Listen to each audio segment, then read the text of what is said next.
terkait apa yang terjadi di Kalteng, khususnya bencana ekologis berupa banjir yang saat ini terjadi di Kalimantan Tengah, terdapat beberapa aspek yang menyebabkan banjir di mana-mana.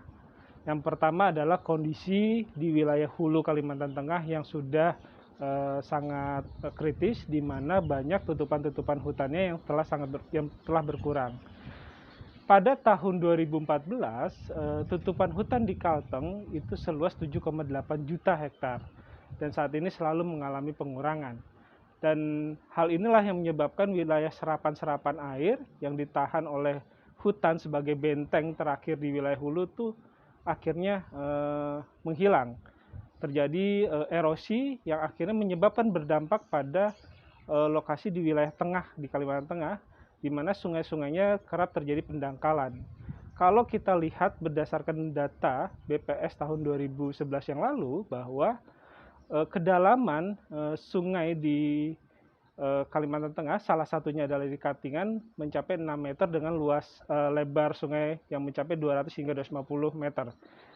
Kedangkalan yang hingga mencapai kedalaman hanya sebatas 6 meter, ini sangat memprihatinkan, yang menyebabkan debit air yang tinggi dan akhirnya sungai pun meluap. Belum lagi ditambah dengan adanya perizinan-perizinan investasi khususnya perkebunan yang menyebabkan sungai-sungai atau bantaran sungai yang dijadikan perkebunan kelapa sawit, sehingga proses daya serap, daya dukung lingkungan itu semakin berkurang. Sedangkan di wilayah hilir yang kita ketahui bahwa sebagian hilir wilayah Kalteng merupakan lokasi yang bergambut dan saat ini pun kerap terjadi permasalahan dengan adanya izin-izin juga di sana, baik izin-izin sektor perkebunan kelapa sawit maupun izin sektor yang lainnya. Nah, hal ini harus dilihat, gambut-gambut yang saat ini sudah rusak pun tidak mampu menyerap debit air yang tinggi yang terjadi dari hulu, tengah maupun yang akhirnya menimpa ke hilir. Banjir ini akan selalu meluas dan akan selalu terjadi di tiap tahun.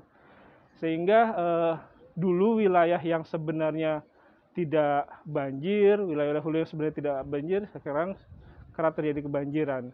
Kalau kita lihat data di tahun 2020, dalam setahun terjadi 3 kali banjir yang cukup luas di Kalteng. 2019 mohon maaf, 2019-2020 3 kali terjadi banjir.